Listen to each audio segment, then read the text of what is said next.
everyone! Magandang araw, magandang buhay. Ito na naman po si Kapitana ni Heights. Ayan po. And for today's video, meron na naman tayong papakita guys na blessings. Ayan, another blessings na may natanggap natin. Doon sa mga kapwa ko FW, nag-upload po ako ng mga ganitong videos, not for bragging you, but to inspire you, ano, and to motivate you, na hindi naman po lahat ng mga amo ay masasama, no? Kasi karamihan sa mga kwentong OFW minsan nakakalungkot talaga at yun ang nakapagbibigay ng trauma, no? Or yun ang nakapagbibigay ng discouragement sa mga kapwa natin, mga Pinoy, no? Na or mga kababayan na magtrabaho abroad, no? So, mga ganitong klaseng positive content or videos na sinishare ko sa inyo ay para naman ipakita sa inyo na hindi naman po lahat ng mga amo ay pare-pareho doon sa mga nakikita nating mga negatibo, di ba? So, ayan guys, no, for today's video, ito nga guys, may mga bago tayong blessings na natanggap. Kahapon day off ko, and then nung pag-uwi ko dito kagabi, andito si mama, yung mother ni Sir. And meron naman akong nakita dito sa bed ko. Actually, wala siyang sinabi sa akin, pero pagpasok ko, nakita ko dito sa bed itong isang plastic. Ayan. So, pag nandito si mama at meron ako nakita mga plastic dito, alam ko na yan na para sa akin, no? So, ayan guys, hindi ko pa ito nabuksan kasi kagabi sabi niya, itry ko daw, sabi ko, mamaya kasi ayaw kasi ni mama na nakikita ni madam na binibigyan niya ako. Diba? Hindi ko lang alam guys kasi mula nung una, ayaw niya para sinisikreto niya sa akin. Siguro parang nahiya siya na si madam kasi guys, yung amo ko is very generous and kind-hearted na klase ng tao. As in talagang super bait, super kind. Pero si madam kasi, meron siyang tipo na ugali na more on pera po yung binibigay niya. Sa gamit, kung kunwari meron siyang mga itatapon na gamit, magtatanong muna yan sa akin kung gusto ko or hindi. Kung gusto ko, pwede kong kunin. Kung hindi, itapon ko, no? Yun talaga si madam. Pero more on pera talaga. Siguro ayaw niya na baka yung bibilhin niya, hindi ko magustuhan. Mga ganun siguro, no? Hindi ko lang alam. Pero ako naman, guys, basta galing sa puso, kind-hearted, di ba? Lahat po yan na-appreciate ko kahit sa pinakamaliit na bagay, no? So, ayan. Sobrang bait ng amo ko, sobrang kind-hearted, pero mostly in terms of money talaga siya, nagbibigay talaga siya. O sige, bahala ka, sige, pinsan mamalingki ako, sabihin niya, bumili ka ng gusto mong kainin, di ba? Ibawas lang dyan sa budget. Bumili ka ng gusto mong lutuin, no? Or, yun, no? Nagbibigay ng pera yan, o hurry over. Yun na lang yun siya guys. Isang beses lang talaga niya ako binigyan ng bag nung pumunta siya ng Japan. Kasi alam niya na pag pinapili niya ako, mas pipiliin ko din yung pera. Mukhang perang peg. So ayan guys, no? So hindi ko pa ito nabuksan, naka-tape pa siya guys. So nabuksan natin. Pero alam ko damit ito. Si mama kasi mostly damit yung binigay niya. Oh yes, no? Damit. So, ayan, nakatali ko siya guys. So, ibig sabihin, hindi ito ni mama binili sa mga department store, no? Binili niya ito siguro sa mga market.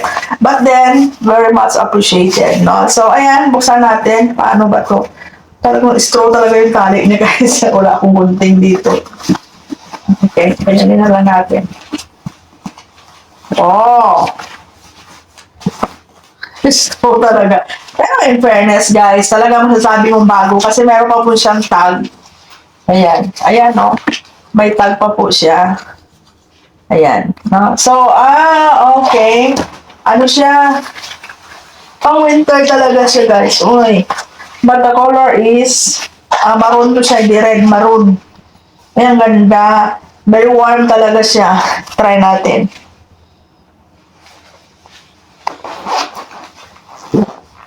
Ayan. So, ang guys, no?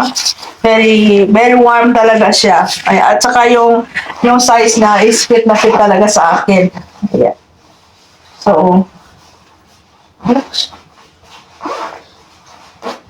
mag-shoot mo talaga yung zipper niya. And then, meron isa dito. Pants. Wow! I like black pants. So, fit na fit talaga ito sa akin. Ayan. Alam mo guys, sa pag-ano na dito, kuhang-kuha talaga ni mama yung size ko. Kaya mga ilang pantalon na rin yung nabili niya sa akin ay talagang nakuha talaga yung perfect size ko. Ayan. So, ang ganda guys, black color. Maganda talaga siya pag winter kasi Pang winter talaga siya kasi medyo siya makapal, pero stretchable. At saka maganda kasi ang itim pag malamig, no? Ayan. At saka yung itim kasi kahit ano yung ipang lagay mo pang itaas, eh bagay siya. No? So, thank you so much kay Mama dahil meron naman akong bagong pang winter. Ayan. Actually guys, halos lahat ng pang winter ko, yung mga luma ko na na-dispose ko na, and lahat ng mga pang winter ko dyan is galing lahat kay Mama. And kay Mama ito lahat. Ayan. Ayan guys. Ito, bago din ito guys. Kay Mama din ito galing. Parang same na din yan sa white pero mas makapal ito.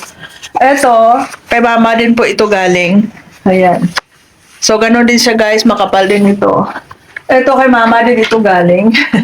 Binili din ito ni Mama Maong. Itong green kay Mama din po ito galing. Ayan. And itong may bulaklak-bulaklak na-vlog ko din ito. Kay Mama din po ito galing. So lahat po halos ng pang winter ko dito kay Mama galing. Pati yung mga pants ko. Ayan. So kay Mama po rin lahat yan. So ayan guys. Pag pupunta yan dito, may bit-bit po yan lagi na pang bigay sa akin. So, ganyan po. Si Mama, more on pagkain, more on mga damit or gamit, no? Minsan, sapatos niya guys, ang dami niya binili sa akin last time. Binigay sa akin, pinadala ko na din yung iba sa Pinas. So, yan, si Mama, more on damit, more on gamit, more on pagkain. Grabe din si Mama guys, mag-prepare or magbigay ng pagkain. Si Madam, very generous and kind-hearted yan, pero more on pera siya. Kasi parang gusto ni Madam na ikaw bahala kung anong gusto mong bilhin, bigyan kita ng pera. Parang ganun si Madam, no? So, ayan guys, no? Super blessed talaga ako dito sa amo ko dahil wala akong masabi. As in, pamilya din po yung trato sa akin dito.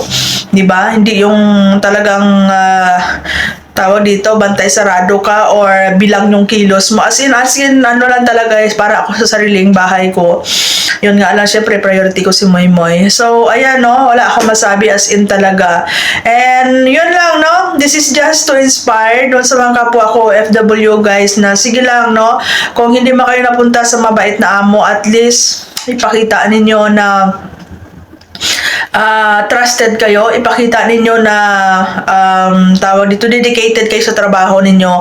Kasi yun nga guys, sabi ko, yung mga amo minsan na nakikiramdam lang yan, no? Nakikiramdam lang yan. Kahit minsan gaano kasungit yung amo mo, kahit minsan gaano ka hindi maganda yung ugali ng amo mo, pero once guys na makuha mo yung kiliti nila, yun na guys, no? Importante. At saka importante guys is maganda yung trato sa atin, hindi tayo ginugutom.